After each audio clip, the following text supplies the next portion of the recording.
Hey, what's up guys? I'm Tiger with Tiger Uppercut Media, back with another Dokkan battle video. And in this video, I want to highlight a few units that I personally feel are in desperate need of Extreme Z Awakenings in order to be considered relevant or even at all usable in today's day and age. And obviously there are a lot of other units out there that could use or could benefit from Extreme Z Awakenings. So if you feel like there's a unit that I missed on this list, then feel free to let me know in the comments down below. And if the list is long enough, then maybe I'll make a separate video with your suggestions as well. But for the ones that I'll be talking about in this video, these units I literally just found by scrolling through my box, and they're ones that I know will make me cringe every single time that I pull them by accident while going for another unit.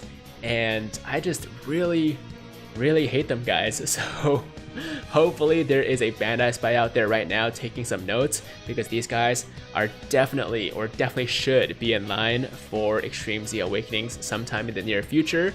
And I guess we'll start with the STR Zamasu here. Now, to be fair to him, he's actually far from the worst unit on this list. Some of the other ones later on are definitely far worse. But that being said, he's still pretty damn bad. So his leader skill is all types Ki +2, HP attack and defense +30%, which is extremely irrelevant.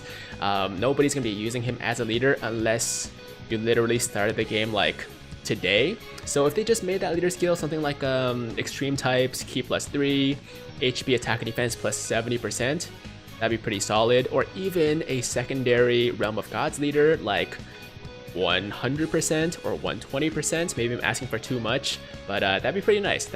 Okay, super attack is actually not bad. Causes supreme damage and greatly lowers defense. I don't mind that. But my main issue with this card here is his passive, Warped Aesthetics. Attack +60% and recovers 10% HP. And you're like, yo, dude, that's actually not too bad, man. 60% attack, 10% HP, it's not great, but it's far from the worst passive, right? But then you have to read the second part where it says, whenever HP is 80% or below. So essentially, when you first start the fight at 100% HP, this guy's gonna have no passive. Like, no passive at all. He does not get the attack. He does not recover HP until you fall below 80% HP, and then if you get healed back up above 80% HP, he's once again gonna have no passive. So, I mean, there are a lot of good things about this card. You know, great categories, pretty decent links as well, but it's just the fact that he has that HP restriction that really bothers me. If they just took that away, gave him a little bit more attack, gave him some defense as well, kept the recovery for HP, he'd be a perfectly fine card, man. You could actually, I don't know if he'd be as good as the Int Zamasu, but he'd be close, right? So yeah, there you go. Like I said, he's not the worst card on this list, but he's still pretty damn bad. Okay, so that's number one. And by the way, if you guys aren't aware, he Dokkan Awakens from this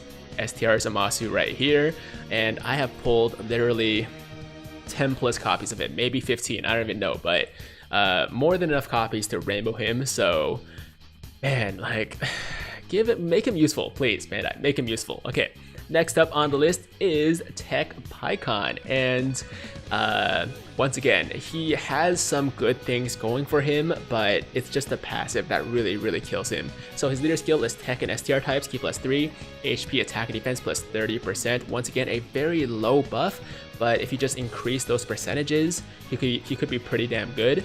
And super attack is Hyper Tornado, causes supreme damage and greatly lowers attack. So for that reason alone, just for the fact he greatly lowers attack, he still actually can be useful in certain modes, especially if you're a newer player and you're struggling with some of the boss fights in Dokkan events and stuff like that.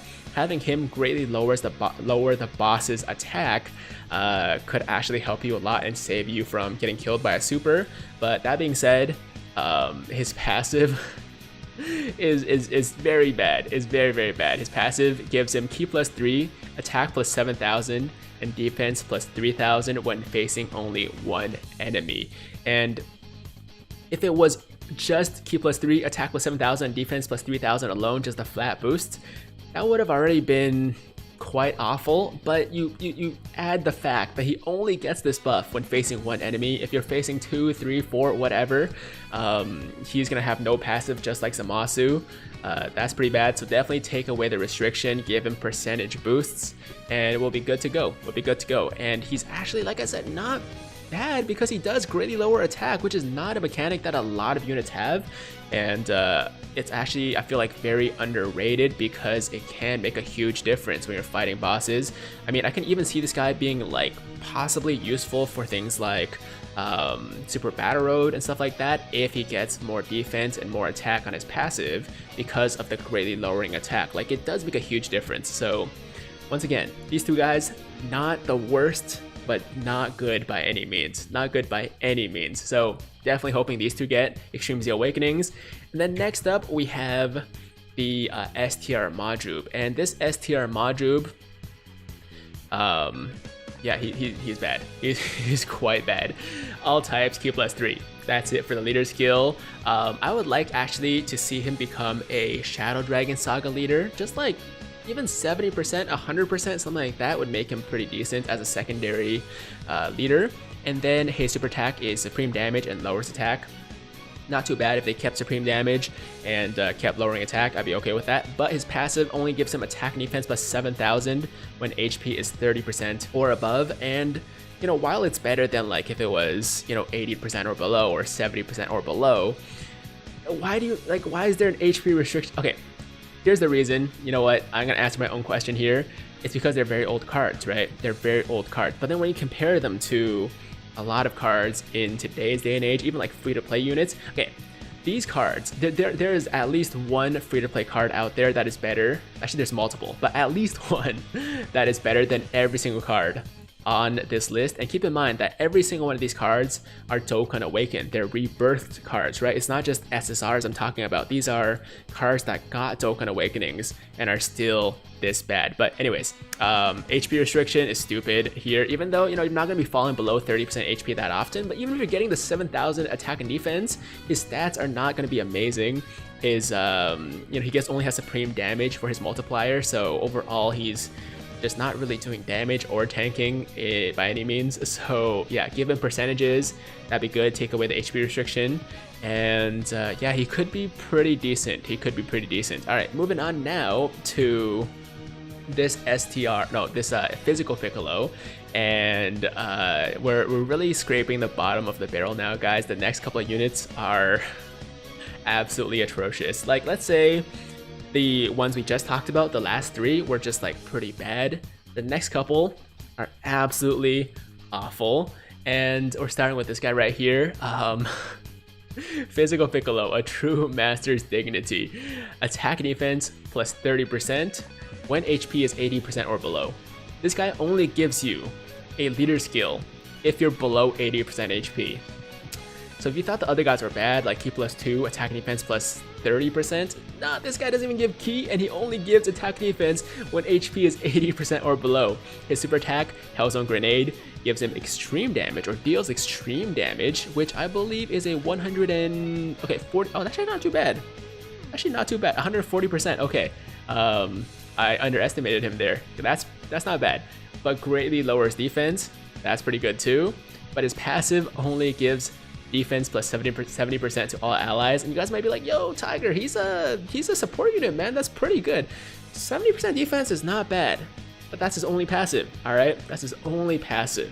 If it was, you know, attack to himself plus 30%, 50%, and also all allies defense plus 70%, or all allies defense plus 70% and Ki+2, something like that, I'd be like, okay, you know what, for making your team more tanky, he might actually be okay. He's still not good. By no means is he good, but just 70% defense, nah, that's terrible. But I've also heard the argument that people are saying it doesn't matter if this guy gets an Extreme Z Awakening because he was already replaced by the Dokkan Fest Physical Piccolo, right? And that may be true. That might be true. He was definitely replaced by the new Physical Piccolo, but you gotta keep in mind that not everybody has that Piccolo, right? So if people don't have the other Piccolo, then maybe they want to run this Piccolo on the Namekian's team, and right now it's just not an option, man. I mean, it is an option, but he's not good enough to really be run over any of the other Piccolos in the game. So yeah, I really hope this guy gets an easy A as well. He is extremely old, as are some of the other cards on this list I'm about to talk about. But I mean, wouldn't it make more sense for Bandai to actually give the older SSRs Awakenings first, like Extreme Z Awakenings first, before some of the newer ones? Obviously, that's not really their strategy, but yo, just do it, man. Just do it. Okay. Next up is Tech Vegeta, and if you guys don't know where he's from, he Dokkan Awakens from this Vegeta right here, who is just so freaking bad, and he really does not get better after his Extreme Z Awakening. Forget about the leader skill. I'm sure you guys don't care about leader skills right now, but he causes extreme damage, which is a 130% multiplier, and his passive is one of the worst in the game. No question, possibly the worst passive in the game. Ki plus 3, attack plus 2,500 when HP is 80% or below. Actually, no, one of the Gokus is worse later on. One of the Gokus is worse, but that's still really bad. Ki plus 3, attack plus 2,500 when HP is 80% or below. Similar to the Zamasu, where he only gets the passive when you're below a certain amount of HP, and 80% is a pretty high threshold, I think. Like, you gotta lose 20% HP first to have a passive. At the very least, Zamasu has a better passive. He has a percentage passive and also heals, right? This guy just gets 3 ki and 2,500 attack. That's it. So obviously increase the multiplier, give him a percentage buff, and even give him a better leader skill, maybe a Pure Saiyans, maybe Vegeta's family. That'd be kind of cool. But you know, it's probably gonna be just a tech type leader skill. And in that case, if it's like 70% or 90% too, that'd be okay, right? So last but not least, actually no, we have 2 more Gokus, and they're both AGL Gokus. I'm gonna start with the one that I feel like is marginally better. And when I say marginally, the bar is not very high for that, right? It's like very tiny bit better. So we have the long-awaited Serious Duel Super Saiyan 2 Goku. I believe he has the same leader skill actually as this Vegeta, except this guy gives int types a buff, and this guy gives STR types. No, it's int and AGL. Okay. So that's the only difference between the two. Still trash either way. Supreme damage raises attack for 3 turns, which actually isn't bad for a super attack mechanic. But his passive, guys, he gives Ki plus 3 for all allies when HP is 99% or below. So when you first start the fight, this guy doesn't even give anything, and then once you fall below 99% HP, so you like lose a little bit of HP, he only gives Ki plus 3. That's all he does, man. He has no other passive, does not give himself anything. I mean, actually, to be fair, he does get the Ki plus 3 himself too, but I mean, that's it. That's all he gets, man. And there's a HP restriction on the Ki plus 3. Like, are you kidding me? And why is his passive called Unbelievable Speed? Like, what is unbelievable or speedy about this passive right here? I don't understand. The naming convention, or the naming, it just doesn't make sense to me. But it is what it is. You know what? Maybe they were trying to figure out just like how they wanted to do things back then. So you got to give them the benefit of the doubt in this case, and just keep in mind that these are some very old ass cards. But still, that's bad. Okay, last but not least, guys, we have the final AGL Goku, who Dokkan Awakens from this Goku right here. Oh, actually, let me show you the SSR form of this Goku too. So he's this Goku, and then this one is this Goku right here. Both awful, both make me want to die when I pull them. And let's talk about him. Okay, so first things first, he has extreme damage and rare chance to stun. Rare chance to stun, you know what? At least he stuns. That's the only redeemable feature about this card. At least he stuns. Did I say redeemable? Redeeming? Does either one work? I don't really know. Redeeming feature. Only redeeming feature about this guy is the rare chance to stun. He does extreme damage, which is a 115% multiplier. That is stupid low, guys. I don't know if there's any other like Dokkan Awaken card that has a multiplier, like a super attack multiplier that's that low. And let's see. Passive, yeah.